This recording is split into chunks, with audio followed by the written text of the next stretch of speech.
Hey everybody, this is Chris DeFurio with Keys to the Shop. Welcome to another edition of Shift Break. I'm really happy to have you along today. Now today's episode is brought to you by the people keeping your machines working well and your coffee tasting amazing, and that is none other than Urnex. Urnex has been creating cleaning products for us in the coffee industry for over 80 years. And they develop products for a wide range of different types of equipment, such as cold brew, steam wands, grinders, brewers, espresso machines, and even coffee roasters.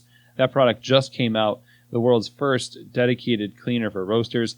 They're always innovating there at Urnex, and what's really great about them also is that when they innovate and when they create these products, they're working hand in hand with professionals across the globe to make sure that what we end up using in the store is effective and also easy to use. And I can definitely vouch for that fact, having been using their products for many, many years. I've always been satisfied with them and marvel at their effectiveness. And I think you will too. So the bottom line here is that clean equipment makes the best coffee, and the best cleaning products for your coffee equipment are made by Urnex. Find out more information, try them out in your store, visit the website, urnex.com.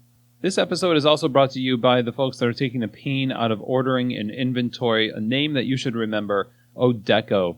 The fact of the matter is that running an awesome business requires you to stay on top of your inventory and ordering, but you didn't get into coffee because of the paperwork or because you love ordering. It's one of those things that you have to do in order to drive good business results, and this is where ODEKO comes in to help. ODEKO uses AI to put your sales data to work, coupling past sales with local weather and events to predict exactly what you're going to need in the future. Their virtual purchasing agent then automatically places orders for your cafe based on those predictions. It's automated, centralized, optimized ordering for your cafe. It's a time saver and is trusted by companies like La Colombe and Joe Coffee. And I think you'll find benefit in using ODEKO in your store as well. To find out more information and to try this in your shop, go visit this link, odeko.com/keys to the shop. Okay, so today we are going to be talking about the two qualities of quality baristas. And this not the two qualities, like they are the ultimate qualities of a barista, but they are qualities that if they're not present, are severely going to hold you back as a coffee professional in the cafe. All right, so the first quality of quality baristas is responsiveness and thoughtful objection. This is something I see a lot with managers and baristas and the dynamic between the two. Bottom line is this: don't argue with your manager or your boss in the moment. Just follow directions and follow directives, and then in a time where it's more appropriate, bring up the objection. Bring up the idea to change something. Don't talk about changing the workflow or the order of the drink build or anything like that while we're in the middle of service and on shift. If you have an idea, if you've got something that you want to object to or improve upon, in the middle of service is usually the worst time to bring it up.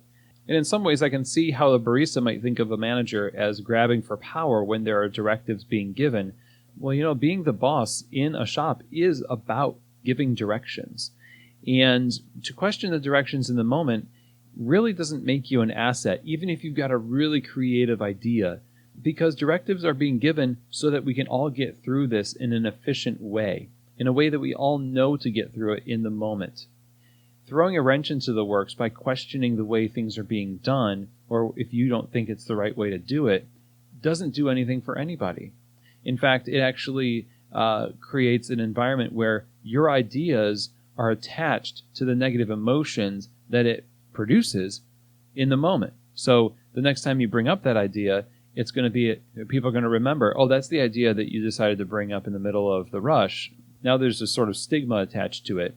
The best baristas are ones that know how to follow directions, who are responsive to directives in the midst of the shift, and can thoughtfully object to or contribute ideas to policies and procedures at an appropriate time. This has a lot to do with how you read the room and being a team player and contributor to the success of the shift. So, responsiveness and thoughtful objection. Respond well and quickly and be attentive and with urgency in the moment. Okay? Follow the way things are supposed to be.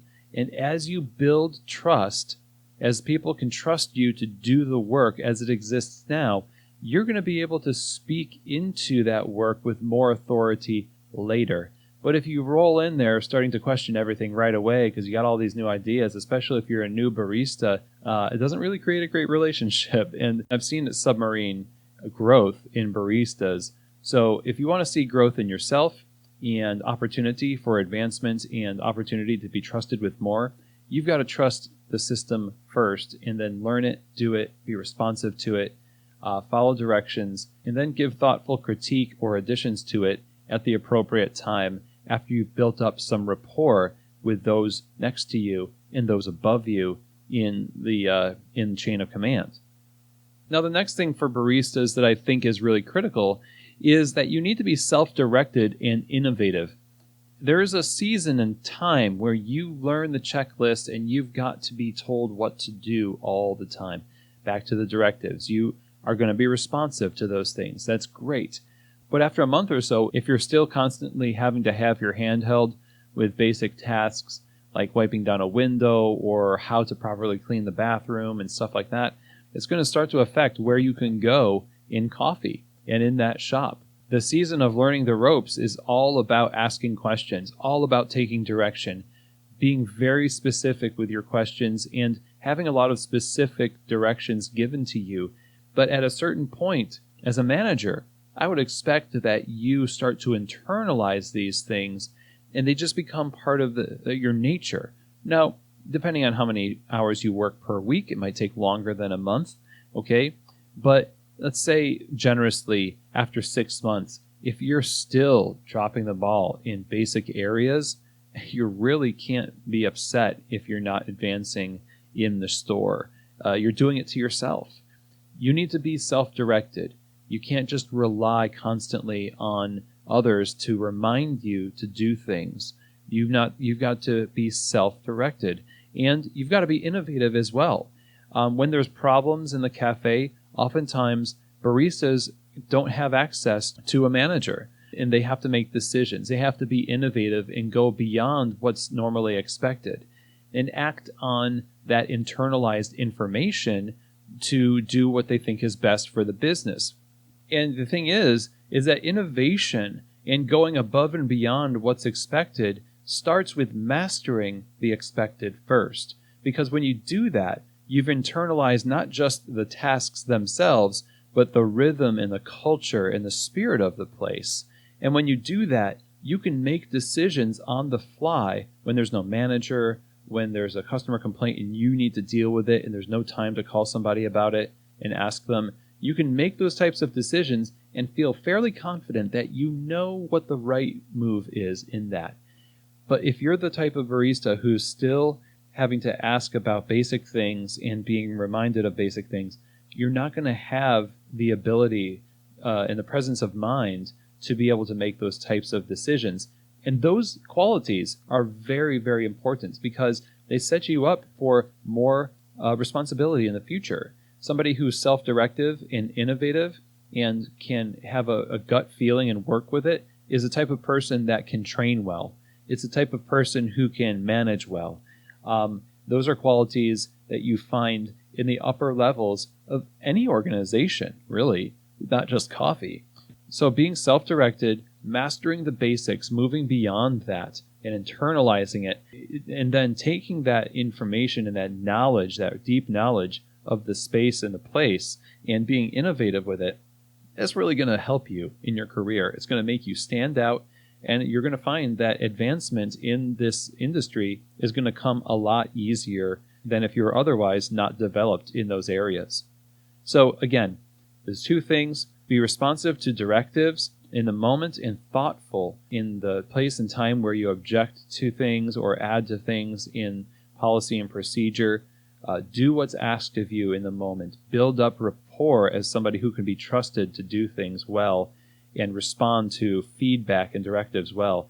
And you'll be trusted with adding to those things later. And then also be self-directed and innovative. Master the basics of what's expected of you. Go above and beyond that, internalize it, and you'll find that that fuels your ability to make gut decisions and be innovative and contribute to the overall company and be seen as somebody who is an asset and not a liability for lack of these qualities. So I hope that this episode was helpful for you. I view this as sort of talking to newer baristas in the industry, but if you're a manager or a trainer and you're somebody who has charge over baristas, I would take this information and let them listen to it as well. There are some other episodes that would go very well with this one. And they are episode 14 from way back in 2017, A Barista's Guide to Advancing. I would also recommend episode 31, Essential Advice for New Baristas. And then finally, episode 56, The Sleepwalking Barista, 7 Ways We Sabotage Our Coffee Careers and How to Avoid Them. Those 3 episodes all focus on career development for baristas. Thank you so much for taking the time to join me today, and I will see you here next week for another edition of Shift Break, From Keys to the Shop.